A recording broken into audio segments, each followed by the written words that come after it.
America விதிச்ச வரியால திருப்பூருக்கு வந்த சிக்கல். ஆனா இந்தியா போட்ட ஒரே பிளான்ல அமெரிக்காவை விட்டுட்டு வேற 40 நாட்டுக்கு டார்கெட் பண்ணியிருக்கோம். திருப்பூருக்கு மறுபடியும் பொற்காலம் பிறக்கப் போகுதா? வாங்க பார்க்கலாம். அமெரிக்கா இந்திய பொருட்களுக்கு 50% வரி போட்டது உங்களுக்கு தெரியும். இதனால நம்ம ஊர்ல இருந்து போற பல கோடி மதிப்புள்ள பொருட்கள் பாதிக்குது. முக்கியமா நம்ம தமிழ்நாட்டோட பெருமையா இருக்கிற திருப்பூர் ஜவுளி தொழில் பெரிய நெருக்கடியில இருந்துச்சு.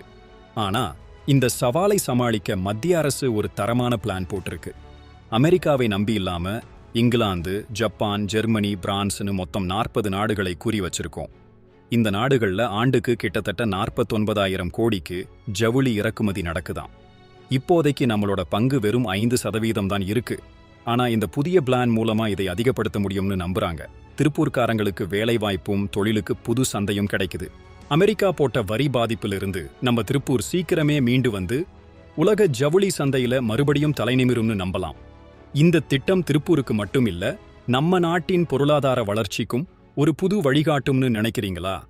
நீங்க என்ன நினைக்கிறீங்க? கமெண்ட்ல சொல்லுங்க.